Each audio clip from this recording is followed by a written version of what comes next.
वो दे देंगे। फिलहाल अभी क्लास 11th की न्यायिक व्यवस्था पढ़ा रहे हैं। इस न्यायिक व्यवस्था में क्लास 11th के विद्यार्थी को तो काम आएगा ही, इसके अलावा क्लास 12th वाले विद्यार्थी के लिए आधार बन जाएगा, क्योंकि बाद में चलकर आप जब पॉलिटिकल साइंस पढ़ेंगे तो उस समय भारत में 1947 से लेकर के अब तक की जो राजनीतिक ऐतिहासिक व्यवस्था हो गई है उसमें सुप्रीम कोर्ट की क्या भूमिका रही है वो आप पता कर पाएंगे। इसके अलावा कंपटीशन लेवल की तैयारी करने वाले विद्यार्थियों के लिए भी ये आवश्यक है, उन्हें जानना जरूरी है कि सुप्रीम कोर्ट की क्या स्ट्रक्चर है, क्या है वहाँ से बहुत सारे क्वेश्चन पूछे जाते हैं। इसके अलावा पीसीएस की तैयारी करने वाले व्यक्ति को भी ये सहायक है, ठीक है, बहुत बढ़िया सहायक हो जाएगा। और बाकी सारे जो नागरिक होते हैं, जो सक्षम योग्य नागरिक हैं, उनके लिए भी बहुत ज़रूरी है, इस तरह के एजुकेशन उन्हें चाहिए। अब इतना ही इंट्रोडक्शन देंगे, हर क्लास में देंगे नहीं, बस इसमें दे दिए, ठीक है। ध्यान रखिए कि ये सब। तो क्लास शुरू करते हैं। देखिए क्लास सुप्रीम कोर्ट से शुरू करते हैं। सुप्रीम कोर्ट,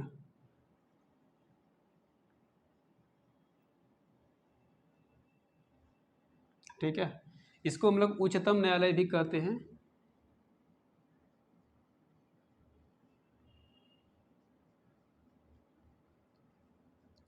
उच्चतम न्यायालय, आप लोग भली भांति जानते हैं कि उच्चतम न्यायालय की संख्या भारत में एक है। कितना है? एक है।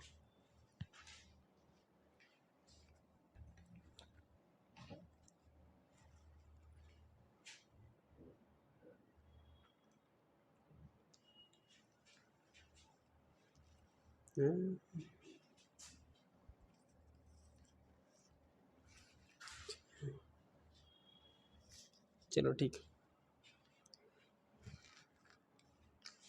उच्चतम न्यायालय की संख्या कितना है? एक है। भारत में उच्चतम न्यायालय एक है। देखिए संविधान जब पढ़ेंगे तो संविधान के भाग 4 में, भाग 4 नहीं है इसका, भाग 5 है। कितना? भाग 5 है। सॉरी मैंने गलती किया, भाग 4 में जो है वो डीपीएसपी से संबंधित है, भाग 5 में है, ठीक है। भाग 5 में अनुच्छेद 124 से लेकर के अनुच्छेद 147 तक है, ठीक है। अनुच्छेद 124 से लेकर के 147 तक के प्रावधान हैं जो सुप्रीम कोर्ट से संबंधित है। भारत का उच्चतम न्यायालय कहाँ पे है? नई दिल्ली में है। नई दिल्ली, ठीक है। कहाँ पे है? नई दिल्ली पे है। अब इसकी जो इस्टेब्लिश हुई थी वो 28 जनवरी 1950 को हुआ था, ठीक है। कब? 28 जनवरी 1950 को हुआ था। सुप्रीम कोर्ट 28 जनवरी 1950 को हुआ था। अब एक बात समझिए कि सुप्रीम कोर्ट जो है या न्यायालय है, हमें क्यों चाहिए? एट द लिस्ट हमें क्यों चाहिए किसी भी न्यायालय को? किसी भी संस्था की हमारी ज़रूरत क्यों होती है? इसको समझिए पहले, फिर आगे बढ़ेंगे ही। तो मान लीजिए कि कोई एक भू क्षेत्र है, भूभाग है, ठीक है। अब भू क्षेत्र की अगर मानव व्यवस्था में देखें तो सबसे पहले व्यक्ति आता है। व्यक्ति के बाद कौन आता है? समूह आता है, समुदाय आते हैं, है ना, समुदाय आते हैं, फिर समाज आते हैं, समाज आते हैं। ये बड़ी बनते जाएगी, बड़ी बनते जाएगी, बड़ी बनते जाएगी, और जैसे बड़ी बनती जाएगी वैसे ही इसकी स्वरूप भी बड़ा होते जाएगा। समाज से फिर क्या आएगा? एक गांव बनेगा, गांव से फिर जिला, जिला से फिर राज्य बनेगा, राज्य से फिर देश बनेगा। तो ये इसकी ग्रो होती जाती है। अब यहाँ एक बात समझिए, हर एक व्यक्ति से समूह बनता है, समुदाय बनता है। किसी व्यक्ति पे गौर करिए, आपको थोड़ा सा पता हो जाएगा। व्यक्ति से गौर करिए। व्यक्ति जो है, हर एक व्यक्ति अलग अलग तरीके के होते हैं, अलग अलग टाइप के होते हैं। किसी व्यक्ति में शिक्षा होती है, किसी व्यक्ति में अशिक्षा होती है, किसी व्यक्ति में प्रतिभा किसी काम करने की होती है, किसी व्यक्ति में प्रतिभा किसी और काम करने में होती है। कोई मजदूर का काम करता है, तो कोई मैन्युफैक्चरिंग का काम करता है, कोई ठेकेदारी में काम करता है, तो कोई इंजीनियरिंग सिस्टम में काम करता है, कोई डॉक्टर है। तो ऐसे बहुत तरह के गतिविधि होते हैं। अच्छा, व्यक्ति में ऐसा भी है कि कोई मुर्गे की व्यवसाय कर रहा है, मुर्गा काटता है, मुर्गा बेचता है, तो कोई बड़े बड़े व्यवस्था भी करते हैं, कोई नेता है, कोई अधिकारी है, कोई टीचर है, ऐसे। तो व्यक्ति की भूमिका ऐसे होती है। अब मान लीजिए कि हर एक की पसंद तो एक जैसी नहीं है ना। अब मान लीजिए कि हम मुस्लिम समुदाय से बिलोंग कर रहे हैं, कोई हिंदू समुदाय से बिलोंग कर रहा है, वहाँ भी क्लैश है, वहाँ भी झगड़े है ना। कोई अभी देखिए झंडे को लेकर के बहुत तरह की दिक्कतें होती है कि कोई व्यक्ति किसी कार में झंडे को बांध दिया है, वो चले जा रहा है हो अल्लाह किए हुए, इससे किसी और समुदाय को नुकसान पहुंचती है। हमारे यहाँ प्राचीन परंपरा की सभ्यता रही है, ये भी कहीं ना कहीं किसी को नुकसान पहुंचा रही है। तो व्यक्ति और व्यक्ति में क्लैश होता है, संघर्ष होता है। व्यक्ति और समूह में संघर्ष होता है, व्यक्ति समुदाय में संघर्ष होता है, समुदाय समाज में संघर्ष होता है, हो सके समाज और व्यक्ति में संघर्ष होता है। तो इन संघर्षों और इसके बाद जाएंगे तो राज्य आएगा, देश आएगा, देश और व्यक्ति में संघर्ष होगा। आप गोलकनाथ मामले सुने होंगे, मिनर्वा मिल्स मामले सुने हैं, केशवानंद भारती मामले सुने हैं। केशवानंद भारती मामले व्यक्ति है, केशवानंद व्यक्ति है, लेकिन वो राज्य से उसकी झगड़ा है, राज्य से उसकी लड़ाई है ना। तो ऐसे व्यक्ति से व्यक्ति की ही लड़ाई नहीं होती, व्यक्ति से समुदाय की लड़ाई होती है, समूह की लड़ाई होती है, राज्य से लड़ाई होती है, कभी कभी देश से लड़ाई होती है, एक व्यक्ति और उतने वर्सेज वो देश, ऐसे लड़ाई होती है। लेकिन जितने लड़ाई हो रही है, इन लड़ाई को संभालने के लिए, इन लड़ाई से निपटारा करने के लिए एक हमें स्वतंत्र संस्था की ज़रूरत होती है, एक हमें स्वतंत्र संस्था की ज़रूरत होती है। और उसी स्वतंत्र संस्था का नाम उसी स्वतंत्र संस्था का नाम न्यायालय है। ठीक है, क्या नाम है? न्यायालय। एक बात ध्यान रखना कि ये स्वतंत्र संस्था होनी चाहिए। कैसी? स्वतंत्र संस्था। अब सुप्रीम कोर्ट का स्वतंत्र संस्था का मतलब क्या होता है? सुप्रीम कोर्ट के हिसाब से देखें और स्वतंत्र संस्था का मतलब क्या होता है? ये होता है कि हमारे लोकतंत्र में, है ना, 3 हिस्से होते हैं मुख्यतः। चौथा हिस्सा अलग होता है, वो मीडिया होता है, आपको बता रहे हैं। पहला हिस्सा जो होता है वो न्यायपालिका होता है। ठीक है, न्यायपालिका। दूसरा हिस्सा होता है कार्यपालिका। ठीक है, दूसरा। तीसरा हिस्सा होता है विधायिका, और एक चौथा होता है, यहाँ लिखते हैं चौथा, कोई दिक्कत नहीं, 1 2 3 ये चौथा है। ठीक है, इसमें है मीडिया, ये चौथा, इसको बोलते हैं चौथा स्तंभ, 4th पिलर ऑफ डेमोक्रेसी, लोकतंत्र का चौथा स्तंभ। तो यहाँ पे जो न्यायपालिका है, इसको फ्रीडम रहने की बात करी जा रही है। फ्रीडम, स्वतंत्र, मतलब न्यायपालिका। अच्छा बताइए, कार्यपालिका समझ गए हैं, विधायिका समझ गए हैं, ये समझ गए हैं, तो फिर आगे बढ़ते हैं। अगर नहीं तो हम समझा ही देते हैं। देखिए, कार्यपालिका का मतलब होता है, सबसे पहले विधायिका को समझिए। विधायिका का मतलब होता है जो नियम बनाता हो, जो विधि बनाता हो, जो नियम बनाता हो, जो विधि बनाता हो। ठीक है, जो अधिनियम बनाता हो, एक्ट बनाता हो, जो विधेयक लाता हो, बिल। ठीक है, इसका मतलब है कि नियमन करना, विधि करना, एक्ट, विधेयक लाना, ये किसका काम है? विधायिका का काम है। विधायिका एक संस्था है जहाँ पे लोग होते हैं बैठे हुए। अब लोग ऐसे नहीं लोग होते हैं, हम उसको चुन करके भेजते हैं कि जाइए भैया हमारे लिए आप बनाइए विधि और नियम। क्यों हम उसको चुनते हैं? क्योंकि मेरे पास समय नहीं है।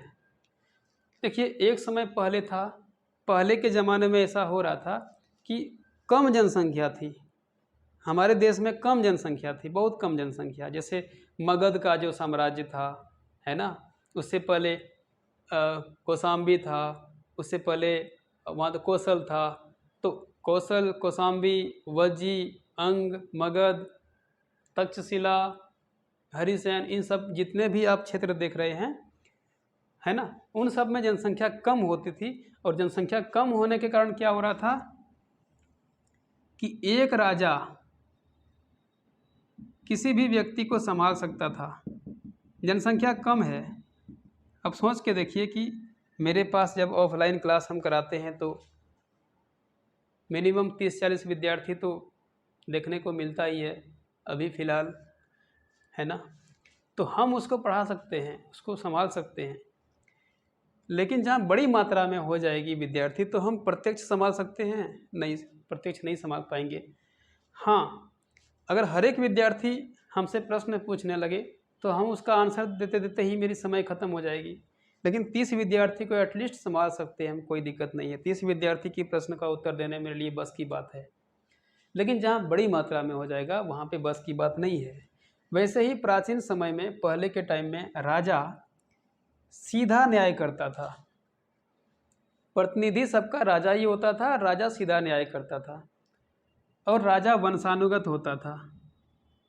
वंशानुगत का मतलब होता है जैसे ए राजा है तो इसका बेटा A1 यही राजा बनेगा, इसका बेटा A2 यही राजा बनेगा। ये वंशानुगत व्यवस्था के बारे में बता रहा है।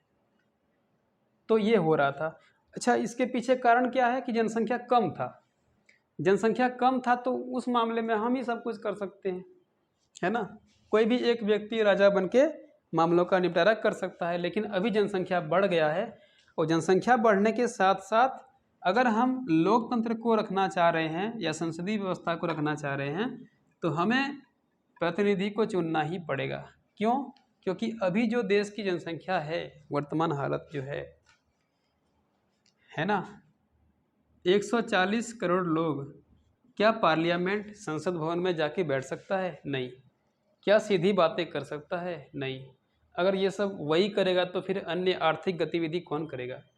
देश को संभालने का और भी तो मतलब है, और भी तो रास्ते हैं, वो सब कौन करेगा? इसलिए न तो हमारे पास समय होता है और न ही हमारे पास उन सब चीज़ों को करने की क्षमता होती है। तो हम क्या करते हैं, ये 140 करोड़ व्यक्ति क्या करता है, कुछ व्यक्ति को चुनते हैं, ये चुनाव करता है। और जिसको चुनते हैं उसको बोलते हैं प्रतिनिधि। क्या बोलते हैं? प्रतिनिधि। प्रतिनिधि। हम क्या करते हैं, प्रतिनिधि को चुनते हैं, रिप्रेजेंटेटिव को चुनते हैं। और ये कहाँ जाता है? संसद में। कहाँ जाता है? संसद। और संसद में जो संस्था बनती है उस संस्था का नाम ही क्या है? विधायिका। संसद में ये हमारे लिए काम करते हैं। देखिए, हम तो यहाँ पे नहीं जा सकते हैं पार्लियामेंट, संसद, लेकिन हम चुनते हैं कुछ लोगों को, वो लोग जाते हैं कहाँ? संसद। और संसद में वो मेरे लिए काम करते हैं क्योंकि हम इसको चुने हैं। ये फिलॉसफी है, ठीक है। और संसद में ये विधायिका में जाते हैं, विधायिका में नियम बनाते हैं, विधि बनाते हैं, एक्ट बनाते हैं, विधेयक बनाते हैं, रूल रेगुलेशन बनाते हैं। और रूल रेगुलेशन जो बनाते हैं, इस रूल और रेगुलेशन को ये तो बना दिया, विधायिका ने बना दिया, लेकिन बनाने के बाद सिर्फ बनेगा चलेगा? नहीं ना। सोचिए, मान लीजिए कि हमने योजना बना दिया, एक घर बनाएंगे, एक बिल्डिंग खड़ा करेंगे, हम स्ट्रक्चर बना दिए, हमने लेआउट बना दिया, हमने सारा कुछ डाल दिया, उसमें सब कुछ हिसाब किताब कर दिया, इतना गिट्टी लगेगा, इतना सीमेंट लगेगा, इतनी मटेरियल लगेगी, ठीक है, अच्छी बात है, सब कुछ डाल दिया, हिसाब किताब ओके, क्लियर है, रेडी है। क्या उसमें उतने में घर बन जाएगा? नहीं। हमें घर बनाने के लिए एक नई स्ट्रक्चर की भी ज़रूरत पड़ेगी। ताकि घर वो बनाए तो उसमें लेबर चाहिए, मिस्त्री चाहिए, उसमें अन्य तरह की एक्सपर्टीज काम करने वाला चाहिए। तो ये घर का स्ट्रक्चर बनाता है, ठीक है। और घर असल में कौन बनाता है? वो कार्यपालिका बनाता है। आप समझ गए मेरी बात को ना। कार्यपालिका असल में घर का निर्माण करता है। कार्यपालिका में लेबर होता है, कार्यपालिका में मिस्त्री होता है, कार्यपालिका में जैसे कि आप पेंट करने वाले होते हैं, कार्यपालिका में फर्नीचर वाले होते हैं, कार्यपालिका में सब कुछ होता है, इलेक्ट्रिशियन होता है, किस में आता है? कार्यपालिका में होता है। विधायिका में कौन होता है? सिर्फ इंजीनियर होता है। ठीक है, वो सिर्फ तय करता है कि कैसे घर बनेगा, कितना घर, किस टाइप का घर बनेगा, किस सांचे ढांचे में घर बनेगा। समझ में आ गया? तो विधायिका, विधायिका ये होता है, विधायिका कार्यपालिका को काम सौंपते हैं और ये काम को लागू करते हैं, काम का निर्माण, काम को बनाते हैं। इसका मतलब समझिए, कार्यपालिका काम को लागू करता है,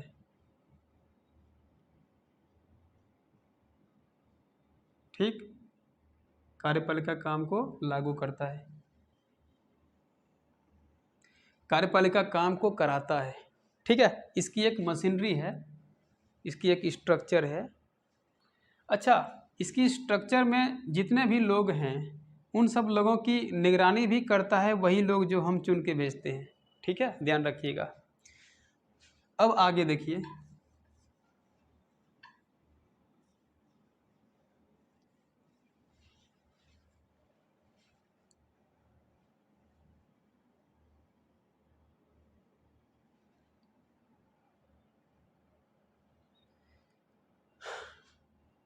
न्यायपालिका का क्या काम है फिर?